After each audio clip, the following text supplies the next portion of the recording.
ओम साई राम।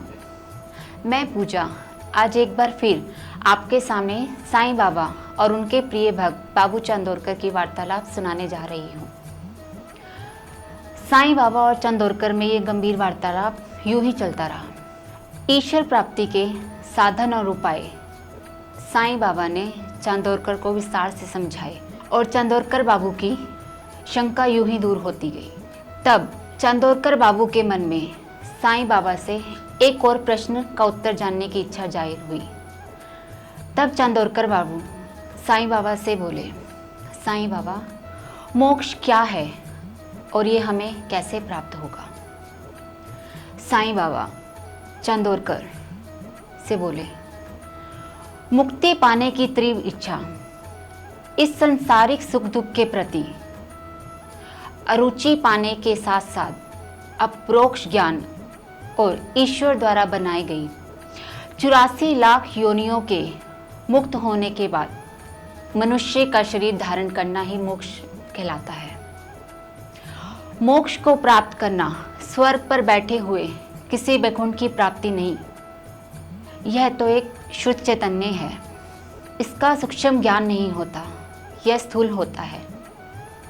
यह एक शुद्ध चैतन्य होता है। ऐसा बनना ही अपने आप में महान है। यही अमरता मनुष्य में श्रेष्ठ है।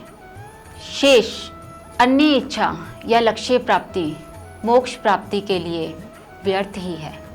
तब नाना साहेब चंदोरकर साईं बाबा से कहते हैं, साईं बाबा, शुद्ध चैतन्य क्या है, कृपया करके ये भी बतलाइए।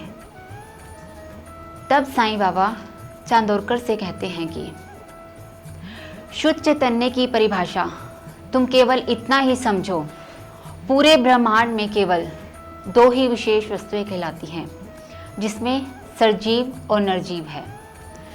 चैतन्य सजीव और निर्जीव वस्तुओं में पूर्णतः विद्यमान है। वायु के समान इसका रंग और कोई आकार नहीं होता, परंतु इसके अस्तित्व को नकारना गलत ही होगा। इसी को शुद्ध ब्रह्मा कहते हैं। ज्ञानी इसी ब्रह्मा की उपासना करते हैं। ईश्वर यह चैतन्य जानवरों, जीवों, फूल, पत्तों और मानव के कण कण में विद्यमान है। वह हमारे आंतरिक और बाहरी जगत में उपस्थित है। तब नाना साहेब चंदोरकर साईं बाबा से पूछते हैं कि अगर यह चैतन्य हमारे आंतरिक जगत में विद्यमान है और बाहरी जगत में भी है, तो यह हमें दिखाई क्यों नहीं देता? तब साईं बाबा चंदोरकर को समझाते हुए कहते हैं कि इसका कोई आकार या रंग रूप नहीं होता, केवल मनुष्य ही इसको महसूस कर सकता है। इसके परम निकट जाना ही आनंद से भरा होता है। जो इस चैतन्य के निकट जाता है वही अनंत आनंद से भरा होता है।